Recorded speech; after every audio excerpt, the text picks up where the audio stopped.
সকাল সবাইকে। কেমন আছো তোমরা সবাই? আশা করছি সকলে খুব ভালো আছো, আমিও খুব ভালো আছি। আমার চ্যানেল মানে লিটল লাইফ অ্যান্ড ড্রিম চ্যানেলে তোমাদের সবাইকে অনেক অনেক স্বাগতম। দেখো, সুন্দর সকালের একটা সুন্দর মুহূর্ত নিয়ে তোমাদের সঙ্গে চলে এসেছি আজকে আমার নতুন ভিডিও শুরু করার জন্য।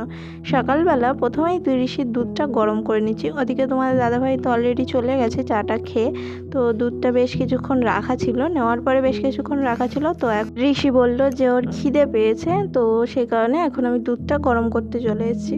তো এখন একটু দুধটা কিছুটা ফুটিয়ে একটু শর্ট করে নেওয়া হচ্ছে, মানে একটু অল্প করে নেওয়া হচ্ছে, কারণ মানে 15 টাকার দুধ যতটা দেয় ঋষি ততটা খেতে পারে না, অনেকটা বেশি হয়ে যায়। যার জন্য আমি একটু আর কি দুধটা একটু ফুটিয়ে একটু ঘন টাইপের করে নিই। তার কারণ সকলেই তো জানো যে দুধে অলরেডি একটু আধটু তো জল মেশানো থাকেই। তো সেই কারণে আর কি আমি অল্প করে দুধ নিই না, মানে যতটা পরিমাণ ততটাই নিই, একটু ফুটিয়ে আর কি অল্প করে নিই যাতে দুধটা একটু ঘন হয়ে যায়। তো যাই হোক, তো এদিকে আমি মানে গ্লাস, তারপর ছাঁকনি টাকনি সব কিছু রেডি করে রাখছি। দুধ অলরেডি বেশ কিছুক্ষণ ধরে ফুটেও গেছে। এবার আমি দুধটা নামিয়ে নেব। দুধটা নামিয়ে নিয়ে ভাতটা বসিয়ে দেবো, কারণ দুধটা মানে খেয়ে ঋষি কিছুক্ষণ খেলবে, তো তারপরে আবার খিদে পেয়ে যাবে, সুতরাং ভাত দিতে হবে তখন খেতে। তো সেই জন্য আর কি মানে দুধটা নামিয়ে ভাতটা বসিয়ে দেবো।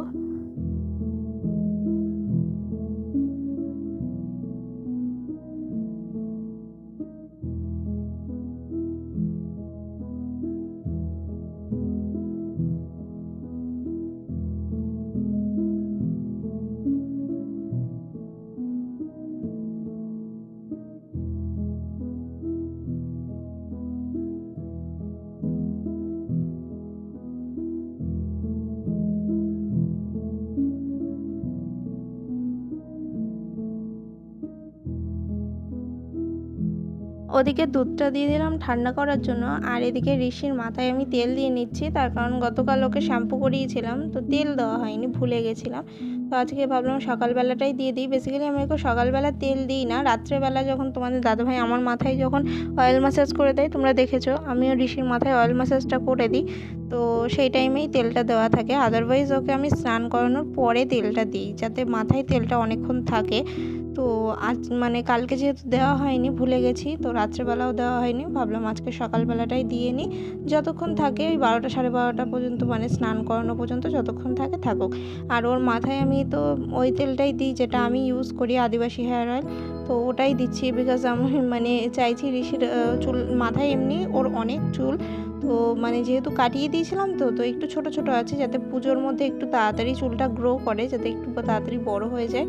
তো একটু ভালো করে একটা সুন্দর হেয়ার স্টাইল ওকে দিতে পারবো। ছোট হলেও ওর সৌন্দর্যটা তো মায়ের হাতেই না, সুতরাং আমি যেমন সাজগোজ করব তেমন চাই আমার বর, আমার ছেলে সবাই যেন সুন্দরভাবে সাজগোজ করে, আমার আশেপাশের সবাই সুন্দর করে সাজগোজ করে থাকে। তো আমার মাথায় তেল দেওয়া আছে, আমিও শ্যাম্পু করব। তো যাই হোক, তো মানে ওই ঋষির হাতে মানে মাথায় তেলটা দিয়ে দেওয়ার পরে হাতে যে তেলটা ছিল সেটা আমি আমার মাথায় দিয়ে নিয়েছি।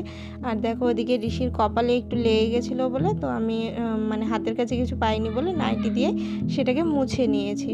তো এবার ওর মাথাটা একটু আঁচড়ে দেবো, আর একটু গায়েটায় পাউডার দিয়ে দেবো, কারণ ও সকালবেলা উঠেছে, ফ্রেশ হওয়ার পরে ওকে একটু রেডি করা হয়নি। যার জন্য আমি এখন একটু ওকে সুন্দর করে রেডি করে নিচ্ছি, ততক্ষণে দুধটাও ঠান্ডা হয়ে যাবে। তো রেডি হওয়ার পরে একেবারে দুধটা খেয়ে নিতে পারবে। ছোট থেকেই কিন্তু আমার ঋষি মানে টিপ পরানোর সময়, ওকে সাজানো গোছানোর সময় ও খুব একটা বিরক্ত করে না, চুপচাপ রেডি হয়ে নেয়। আর মানে আজকেও টিপের মানে সাইজটা একটু বেশি বড় হয়ে গেছে, কারণ আমার হাতটা কেঁপে যাচ্ছিলো বলে একটু চারি সাইডে মানে লেগে যাচ্ছিলো, তো যার জন্য একটা শেপে আনতে যাওয়ার জন্য আর কি টিপের সাইজটা একটু বড় হয়ে গেছে। তো ওকে আমি টিপের মধ্যে পাউডারটা দিয়ে নিয়েছি। তো মাঝে মধ্যে একটু বিরক্ত হয়ে যায়, বিকজ আমি এই মানে অনেকক্ষণ ধরে টিপটা যখন একটা সুন্দর গোল করতে যায় না, তখন একটু যেহেতু দেরি হয় তখন একটু বিরক্ত হয়ে যায়, তো তখন একটু ছটফট করে। না হলে ও এমনি চুপচাপ ঠান্ডাভাবে বসে থাকে, কারণ আমি বকা দিই না, যার জন্য ও ঠান্ডাভাবে বসে থাকে আর কি। তো যাই হোক, তো তারপরে ওকে মাথাটা আঁচড়ে দিচ্ছি ভালো করে। তো ওই মাথা আঁচড়ে দিচ্ছি এইটুকুই, ও কতক্ষণ মাথাটা আঁচড়ানো থাকবে সেটাই বড় প্রশ্ন আর কি, মানে এই আঁচড়ে দিচ্ছি এই আর কি মাথা এলোমেলো করে ফেলবে এরকম একটা ব্যাপার। তো যাই হোক, তো তাও ওর মানে মাথাটা তো আঁচড়ে দিই, কারণ ওর চুলগুলো দেখছো তো ভালো বড় বড় হয়ে গেছে, কারণ আমি বেশ অনেক দিন ধরে এই তেলটা ইউজ করাচ্ছি।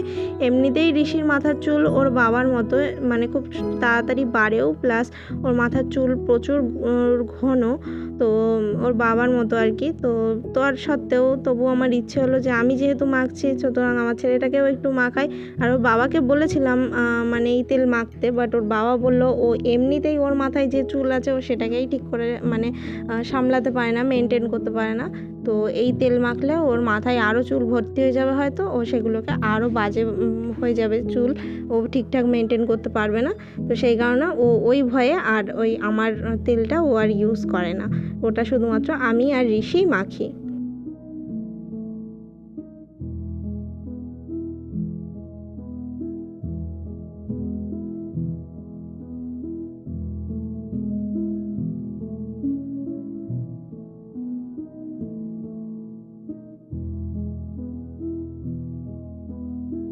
ওদিকে ঋষি মানে আমি বিছানা গোছাচ্ছিলাম আর ঋষি বারবার এসে আমাকে ওরকম করছিল বলে আমি একটু ওর সঙ্গে একটুখানি খেলা করে নিলাম।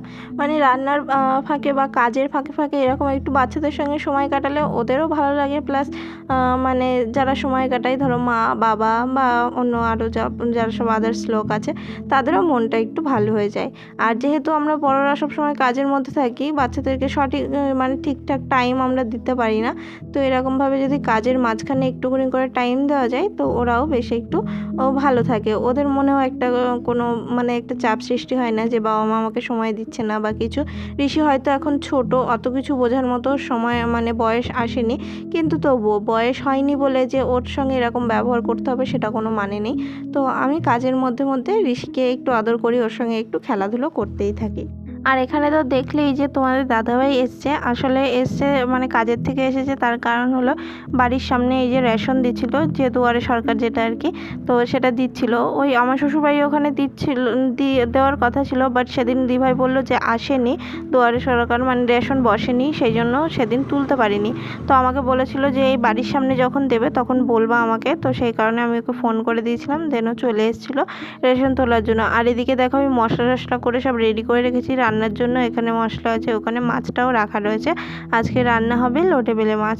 তো যাই হোক, তো এই রান্নার ইয়েটা দেখানোর পরে সারাদিনে মানে একটু সমস্যা হয়ে গেছিলো, যার জন্য আমি আর কি আর ভিডিও করতে পারিনি। তো একেবারে দেখো তোমাদেরকে নিয়ে সঙ্গে নিয়ে আর কি চলে এসেছি পুরো সন্ধ্যাবেলা।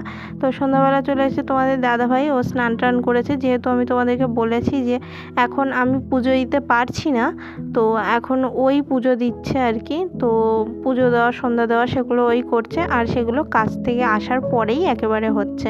মানে যেখানে মানে সকাল দিনের বেলা পুজো আর সন্ধ্যাবেলা সন্ধ্যা দেওয়া হতো, সেখানে হয়তো দুটো কাজ একসঙ্গেই করা হচ্ছে। সন্ধ্যা টন্ধা দেওয়ার পরে তোমাদের দাদাভাই চলে গেছিলো বাজারে, মানে চাটা খাওয়ার পরে তোমাদের দাদাভাই চলে গেছে বাজারে। আর এখানে ঋষি আমাকে বলছে যে ওর খিদে পেয়েছে, তো সেই কারণে ওকে দেখো ভাত নিয়ে বসে পড়েছি। ওর খিদে পেলে ও ভাতটাই চায়, মানে অন্য কিছু খেতে চায় না। তো এমনি সময় আর কি নর্মাল যখন খিদে পায় না তখন খাবার দাবার খায়, বাট খিদে পেলে ওর ভাতটাই দরকার পড়ে। তো সেই কারণে ও মানে লোটে মাছটা দিয়ে, মাছের তরকারিটা দিয়ে আর কি ওকে খাইয়ে নিচ্ছি। ওর আর কি সন্ধ্যাবেলার জন্য একটু রাখাই ছিল, তো সেটা দিয়েই আর কি খাইয়ে দিচ্ছি।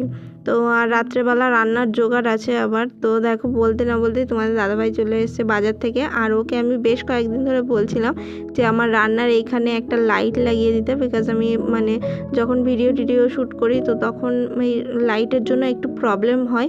সব সময় তো আর ফোনের ফ্ল্যাশটা চালিয়ে রাখা সম্ভব না, যখন আমার ফ্রন্টের আর কি ক্যামেরা চলে তো তখন তো আমার ফ্ল্যাশটা ব্যাক সাইডে, তো তখন আমি মানে ফ্রন্টের জন্য একটা আর কি লাইট চাইছিলাম, যখন আমার ফ্রন্ট আর কি ক্যামেরাটা চলবে তখন যাতে আমি সেই লাইটটারই ইউজ করতে পারি। তো সেই কারণে একটা লাইট ওকে আমি লাগিয়ে দিতে বলছিলাম বেশ কয়েকদিন ধরে।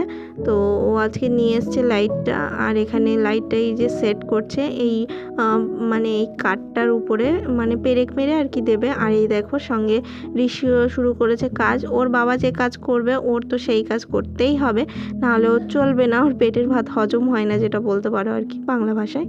তো সেই রকমই আর কি চলছে। আর এখানে তোমাদের দাদাভাই আমাকে আর কি বলছিল যে লাইটটা একটু অন্য কালার এনেছে, তো আমার কোনো সমস্যা আছে কি না। তো আমি বলছিলাম আমি তো এখনও বুঝতে পারছি না যে আমার রান্নার এখানে কালারটা ঠিকঠাক আসবে কি না, তো আগে দেখি তারপর বলছি।